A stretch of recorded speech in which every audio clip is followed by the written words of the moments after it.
السلام عليكم ورحمة الله وبركاته. أهلا بكل طلبة وطالبة الصف الأول الثانوي. النهاردة إن شاء الله في حلقتنا هنحل مع بعض أسئلة الأسبوع السابع، سواء كان الحصة أو الواجب أو التقييم الأسبوعي. ونقول بسم الله الرحمن الرحيم كده ونبدأ مع بعض الحلقة. تخير الإجابة الصحيحة مما بين الأقواس. اهتم المصري القديم بالصيد البري لأسباب سياسية، اقتصادية، ترفيهية، دينية. أكيد هنختار الترفيهية، لأن احنا عارفين إن المجتمع المصري القديم كانت الطبقة الغنية فقط هي اللي بتهتم بالصيد البري، لأنه ما كانش بيعتبر وسيلة للكسب يعني، فكان باقي طبقات المجتمع ما كانتش بتهتم بيه قوي، لكن الطبقة الغنية فقط. عشان كده احنا هنختار ترفيهية. السؤال الثاني: اتجه المصري القديم للحفاظ على موارده الزراعية من خلال إنشاء الترع، ولا زراعة محاصيل متنوعة، ولا إنشاء الصوامع، ولا زراعة الخضروات؟ طبعا إنشاء الترع هنا المصري القديم كان بيستخدمها في أعمال الزراعة وري الأرض الزراعية، فمش هيكون ده الاختيار. أما زراعة محاصيل متنوعة فده مرتبط طبعا بتنوع المناخ.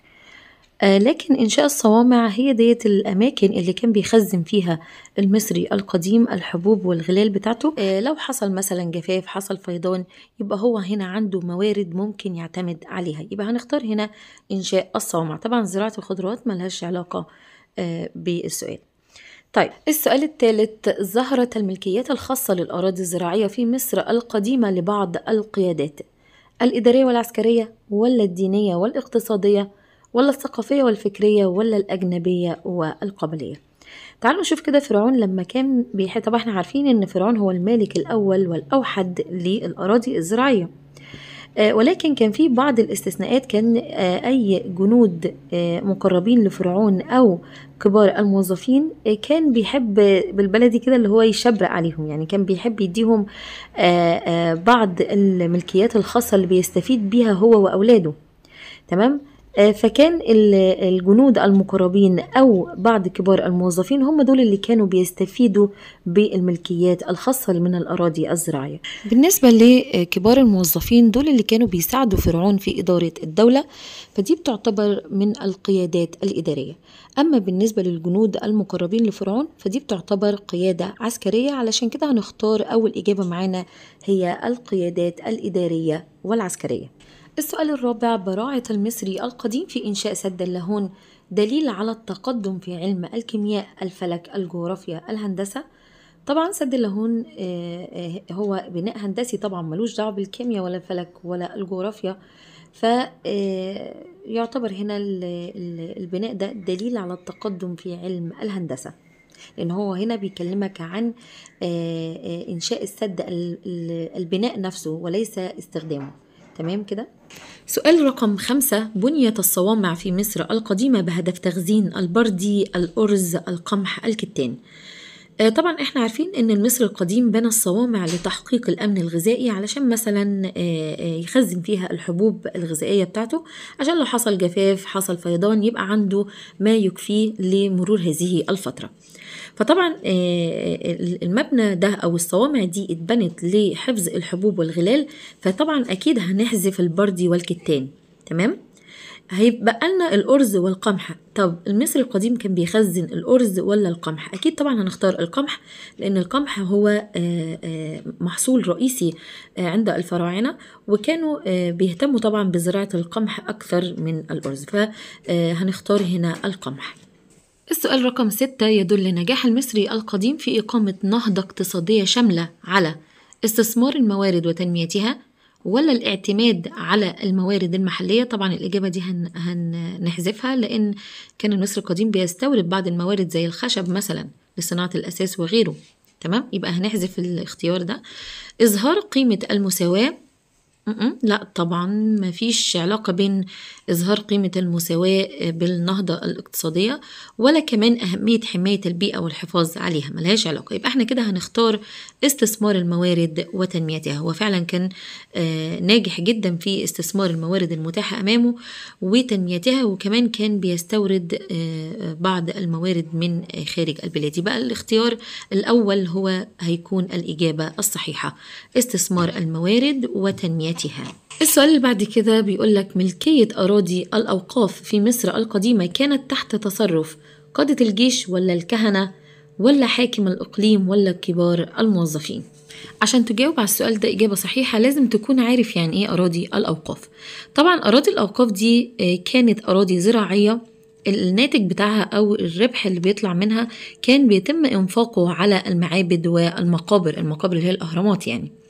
تمام. فطبعا دي كده تعتبر أراضي دينية. طب مين اللي عليه سيطرة أو هيمنة أو الملكية دي بيكون خاصة بمين بقى؟ مين هنا مهتم بالأمور الدينية؟ هل قادة الجيش ولا الكهنة ولا حاكم الإقليم ولا كبار الموظفين؟ أكيد طبعا الكهنة هم اللي كانوا مسؤولين عن هذا الجانب، فالإجابة بتاعتنا هتكون الكهنة. انت كمان لو ركزت شوية في الاختيارات هتلاقي ان قادة الجيش وكبار الموظفين دول كان ليهم علاقة بالملكية الخاصة وليس ملكية الأوقاف. السؤال رقم 8: ترتب على بناء سد اللاهون تحقيق نهضة ثقافية ولا عمرانية ولا علمية ولا إدارية؟ احنا عارفين طبعا ان اللي بنى سد اللاهون هو الملك أمنمحات الثالث، ونتج عن هذا البناء حاجتين. أول حاجة نهضة اقتصادية، لأنه طبعا قام بزراعة 27 ألف فدان، فدي تعتبر نهضة اقتصادية.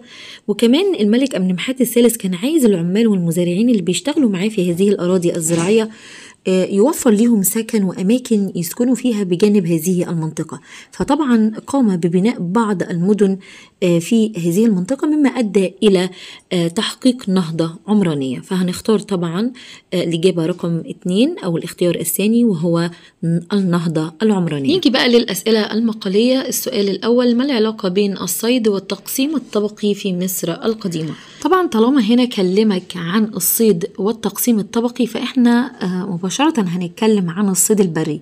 ليه بالذات الصيد البري؟ لأن الصيد البري كان بيدل على التقسيم الطبقي، وذلك لأن لم يهتم به عامة المصريين لأنه لم يكن وسيلة لكسب العيش طبعا. فمين اللي كان بيهتم بهذه النوعية من الصيد؟ هم علية القوم. أما زي مثلا الطبقة الغنية لأنه كان بالنسبة لهم رياضة وترفيه. يبقى فعلا الصيد البري كان هناك علاقة بينه وبين التقسيم الطبقي، لأن كان بيمارسوا الطبقة الغنية فقط، أما عامة الشعب كان لا يهتم بهذا النوع من الصيد لأنه كان لا يعتبر يعني وسيلة لكسب العيش. تمام كده؟ السؤال التالي: دلل على صحة العبارة التالية: تعد الزراعة في مصر أساس رخاء البلاد وثروتها. طبعا مصر هي دولة زراعية بالأساس. ليه؟ عشان فيها نهر النيل. خدها قاعدة كده: أي دولة فيها نهر هي دولة زراعية من الدرجة الأولى. تمام؟ طب بالنسبة لسؤالنا هنا، هو عايز دليل أن الزراعة هي أساس الرخاء في البلاد وثروتها. طبعا هنقول ان ارتبط المصري القديم بالارض الزراعيه ودافع عنها لانها هي اهم مصادر دخل للدخل المصري القديم، وتنوع المحاصيل ادى الى تنوع الثروات وزياده دخل الافراد. ننتقل الى ورقه عمل الواجب. السؤال الاول: اهدى الفرعون جنوده المخلصين وكبار الموظفين الأراضي الزراعية لتحقيق أهداف اقتصادية ولا دينية ولا سياسية ولا اجتماعية؟ أكيد طبعا هنختار سياسية. 2: احتلت المكانة الأولى بين الحيوانات التي يربيها المصري القديم. السؤال ده جه السنة اللي فاتت في الامتحان. الأبقار ولا الماعز ولا الأغنام ولا الجاموس؟ هنختار طبعا الأبقار لأن كان بيعتمد عليها في إنتاج اللحوم والألبان والجلود وهكذا. تمام؟ أي من عواصم مصر القديمة التالية ارتبط تحديد موقعها بناء على القرب من الأراضي الزراعية الخصبة؟ أسيتاو، منف، طيبة، أواريس؟ أكيد طبعا هنختار أسيتاوي. والسؤال ده قرر قبل كده كذا مرة في التقييمات السابقة. السؤال الرابع: يدل إنشاء المصريين القدماء للصوامع على اعتدال المناخ المصري، تنوع المحاصيل الزراعية، اهتمام الدولة بالعمران، وفرة إنتاج مصر من الغلال؟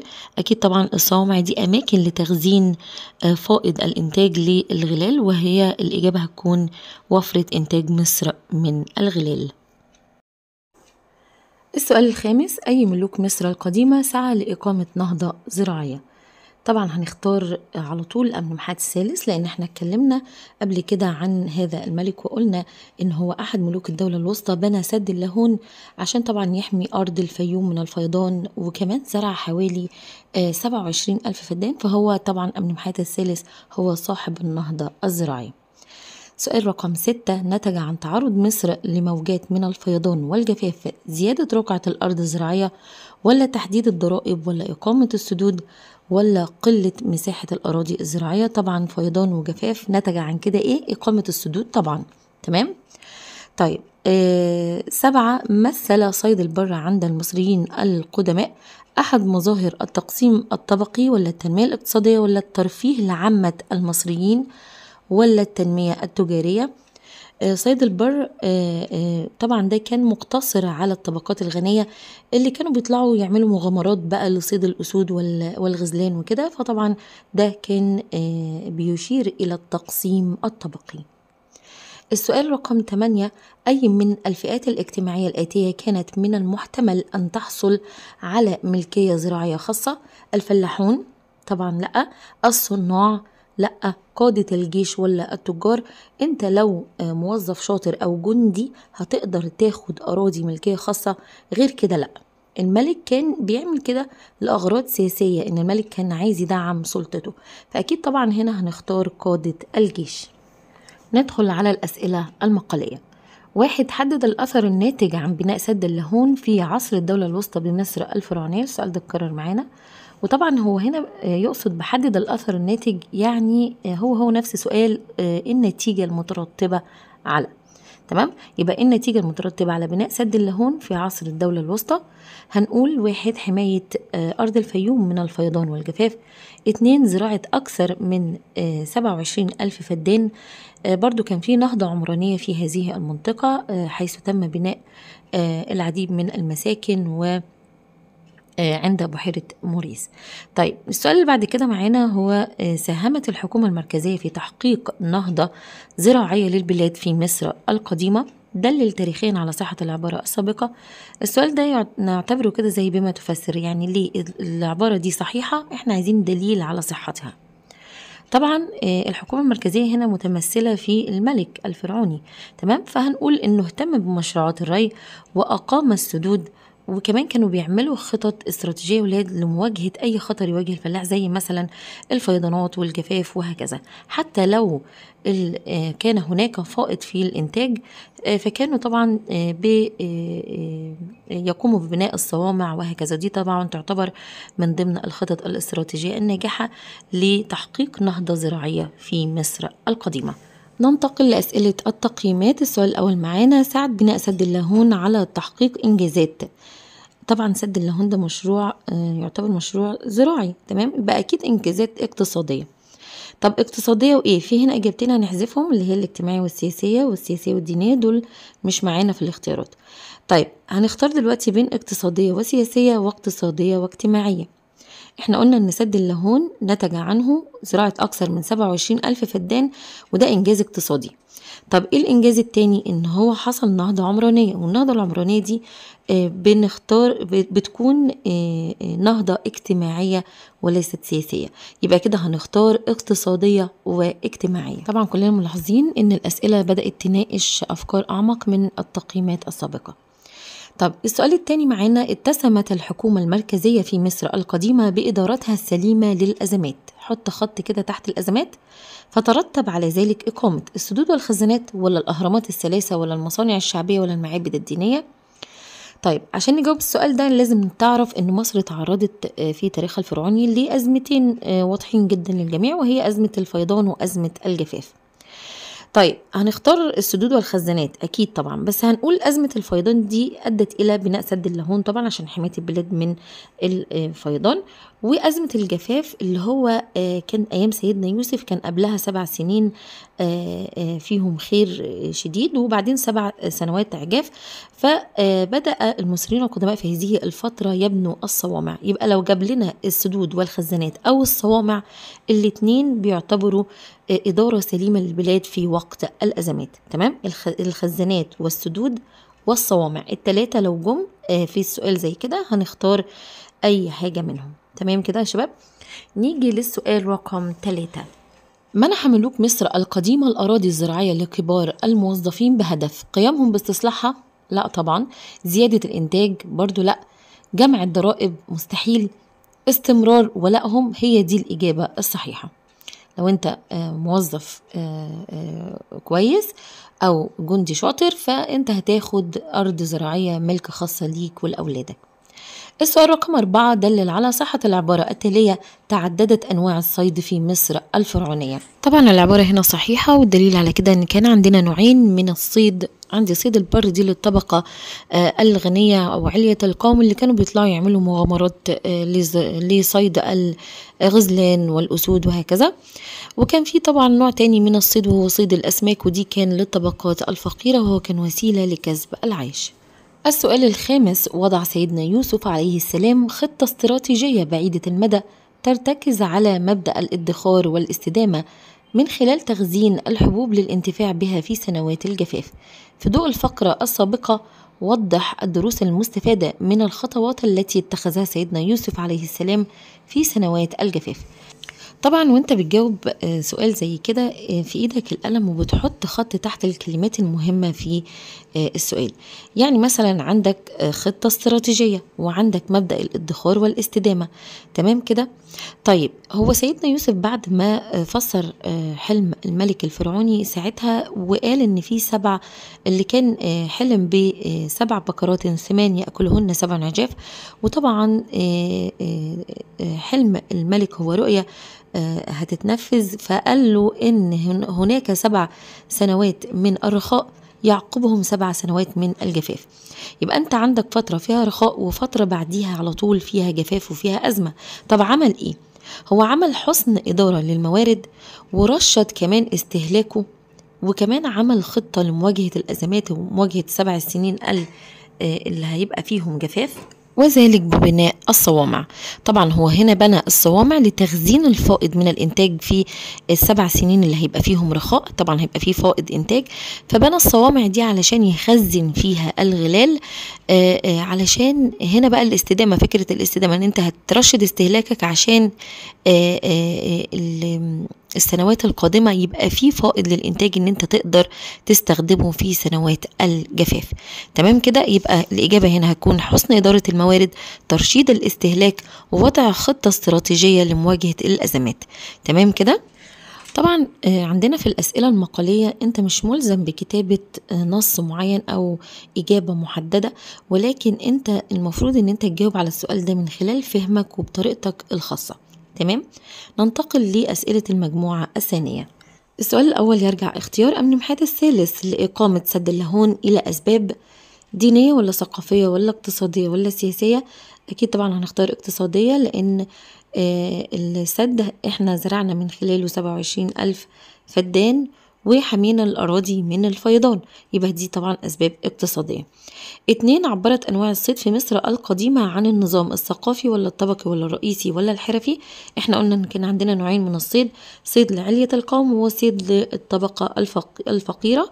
يبقى هنا كده بيدل بيعبر عن النظام الطبقي.